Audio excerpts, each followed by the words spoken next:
Guys, in this particular session I'm going to discuss about implementation of linear regression in Python.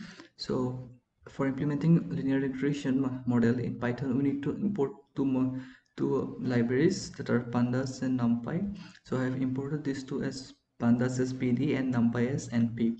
So after importing the libraries, I loaded the dataset for my to train my model. So the dataset I'm using here is age and height data.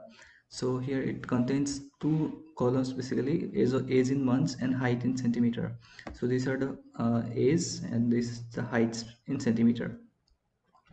So here we can see that the dataset.shape, which basically gives the number of columns and the rows. So here I'm displaying the numbers of rows and columns, and after that what I'm doing is a separation of that dependent variable and the independent variable.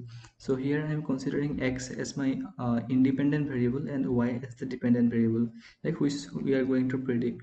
After that I have splitted the dataset as train and test. So I am using the 20% of the dataset as testing purpose and the remaining 80% of the data as testing purpose. So here I am giving the test size as 0.2, and the library I'm using sklearn for this training and testing split. After that I have defining the linear regression model here.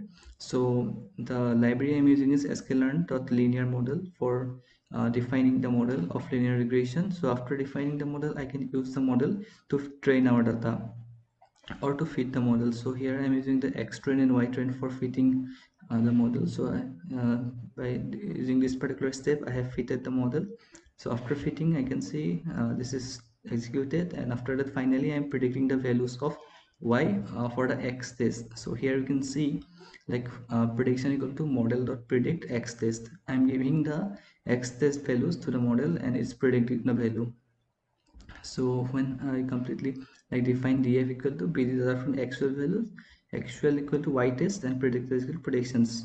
So it will basically gives the actual values and predicted values. So here you can see the actual values is 82 and our predicted value is 81.544, which is similar, like nearly equal to the equal both the values. For 78, the actual value 78, the predicted value is 77.54, which is similar to 78 only. So by using these commands we can implement linear regression in Python in a very easy or simpler manner.